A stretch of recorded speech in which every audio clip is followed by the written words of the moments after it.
ازيكم؟ ايه الاخبار؟ يا رب تكونوا بخير وبصحة وبسعادة. عمرك سألت نفسك ليه في ناس بتحقق احلامها بسهولة وناس تانية مهما حاولت مش بتوصل؟ ليه في حد فجأة حياته بتتغير للأحسن وبيبدأ يحقق حاجات كان بيحلم بيها وهو صغير؟ السر مش حظ، السر اسمه قانون الجذب. النهاردة هنتكلم عن القوة الخفية اللي جوه كل واحد فينا، قوة بتتحكم في الواقع بتاعك ومستقبلك وحياتك كلها. بس السؤال ازاي تستخدم القانون ده صح؟ وايه الاخطاء اللي ممكن تمنع تحقيق اهدافك؟ ركز معايا للاخر.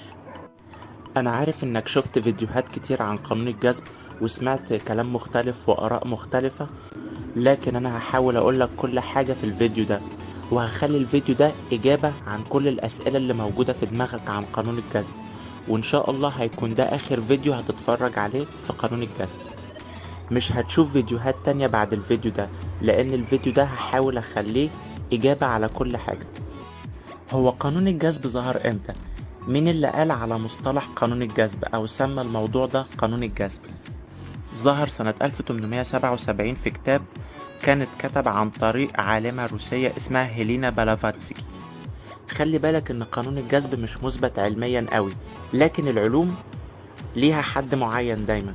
العلوم ليها حدود معينة، في حاجات تقدر تثبتها وتتأكد منها بس بتجربتك الشخصية انت، بانك انت تجربها وتشوفها وتلاحظها. احنا بنطلع طاقات سلبية او طاقات ايجابية.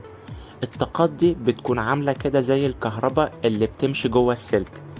الكهرباء اللي بتمشي جوه السلك دي انت مش بتقدر تلاحظها بعينك، بس هي مثلا بتشغل التلفزيون او اجهزة الكمبيوتر او اللمض او ايا كان. هو بالظبط الطاقات اللي بتطلع مننا كذلك ما بتتشافش، بس في طاقات فعلا بتطلع من جوانا سواء طاقات سلبية او ايجابية. ايه هي الخطوات علشان اطبق قانون الجذب؟ اول خطوة من خطوات تطبيق قانون الجذب انك انت تحدد النية اللي انت عايز توصل لها. تقول مثلا انا عايز ابقى غني، هسكن فين، هشتغل ايه، هكسب كام في الشهر، هشتري عربية نوعها ايه، هشتري موبايل نوعه ايه، هسافر في اني دولة، هعيش في اني دولة. مثلا انت عايز تشتغل في وظيفة معينة، تحدد عايز اشتغل في مجال الهندسة، في مجال البرمجة، عايز ابقى طيار، ايا كان. طيب هكسب كام، هشتغل كام يوم في الاسبوع، هشتري ايه، هيبقى عندي بيت شكله عامل ازاي، عايز اعمل قناة على اليوتيوب، هتكون عن موضوع ايه، هيكون فيها كام مشترك، ازاي هعمل فيها مونتاج، هنزل كام فيديو في الاسبوع. يبقى لازم تكون دقيق في النية بتاعتك، تبقى عارف الخطوات بالتفصيل. تاني خطوة من خطوات قانون الجذب انك تتخيل الحاجة. تتخيل الحاجة بتفاصيلها، بالالوان، بالريحة، بالمشاهد اللي انت بتشوفها، بالصور. مثلا لو انت ماشي في شارع معين او ماشي في الطبيعة، تحس مثلا بالشمس لو في شمس، تحس بالبرد او المطر. المهم انك تتخيل الحاجة بتفاصيلها، تتخيل الصورة الكاملة. بس خلي بالك، ما تقعدش تضيع وقتك في التخيل. انت كده بتضيع وقتك، تقعد تتخيل تتخيل تتخيل وتضيع ساعات. ولا انك تخلي الخيال ده مخدرات، انك تهرب من الواقع، انك تفضل بس كده عايش في احلام وخيالات وما تقومش تحقق الهدف فعلا. يعني الخيال مهم وكل حاجة علشان يساعدك في تحقيق الهدف، لكن ما تضيعش وقت فيه كتير. ما تخليش التخيل يبقى ادمان زي المخدرات، وتكون حاسس بمشاعر الهدف، تكون حاسس خلاص انك انت وصلت للهدف. عارف انت احساس لما توصل للهدف كده؟ لازم الاحساس ده يبقى عندك. واهم حاجة انك تتخيل النهاية بتاعت الهدف. مهم جدا انك انت تتخيل نهاية الهدف، ده بيضاعف او بيزود من سرعة تحقيق الهدف. بس هتقولي دلوقتي، بس عقلي كده هيقولي ازاي انت ما وصلتش للهدف ولا حاجة؟ عقلي هيمنعني، هيكون عائق قدامي. لا، انت هتقنع عقلك بانك انت كأنك بتمثل دور في فيلم. انت هتقنع عقلك بانك انت بتمثل دور في فيلم. خليك ذكي، بدل ما تقول انا غني دلوقتي، لا، انا دلوقتي حاسس بحرية مالية وبشتري الحاجات من غير توتر. خليك ذكي. تالت خطوة من خطوات قانون الجذب، وهو انك تبتدي تاخد خطوات على ارض الواقع.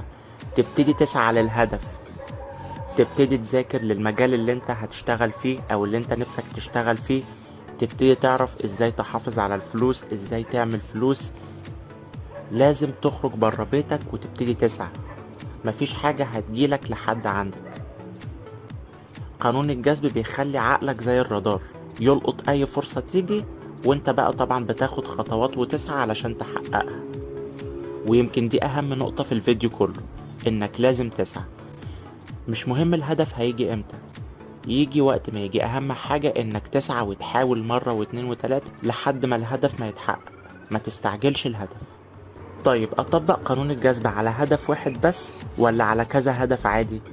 انت ممكن تطبقه على كذا هدف عادي، مفيش اي مشكلة. بس اهم حاجة ما تشتتش نفسك، والافضل انه هو يكون على هدف واحد بس. او ممكن تطبقه برضو عادي زي ما قلت على كذا هدف، بس يكون عندك وقت وطاقة انك تاخد خطوات فيهم كلهم، انك تحققهم كلهم. واهم حاجة يكون عندك الامكانيات. قبل ما تحقق اي هدف اسأل نفسك، انا عندي الموارد؟ عندي دلوقتي امكانيات هتساعدني اقدر اخد خطوات دلوقتي ولا استنى شوية؟ يا ترى الهدف ده هقدر احققه ولا استنى عليه شوية؟ كل حاجة انت بتركز عليها في الحياة هتلاقيها بتكتر قدامك، والحاجات اللي بتتجاهلها او مش بتركز عليها هتلاقيها بتقل. يعني انت مثلا لما تكون اشتريت عربية جديدة هتحس ان كل الناس في الشارع اشترت عربيات جديدة. ما تتعلقش بالهدف قوي وتبقى موقف كل حياتك عليه ويكون عندك حماس شديد، لا. خلي طبعا عندك رغبة، وانك انت واثق انك انت هتحققه في يوم من الايام، وانك انت هتكون فرحان، وانك انت فرحان انك انت حققته، ويكون هو ده هدفك واللي انت عايزه فعلا من الحياة. بس ما توقفش حياتك عليه، استمتع باللي موجود في ايديك دلوقتي، استمتع بالحياة. اشرب كوباية قهوة، اخرج في اماكن حلوة، سافر، اقعد قدام البحر. شكرا جدا، واشوفكم على خير الحلقة الجاية. كل الصحة، كل السعادة، سلام.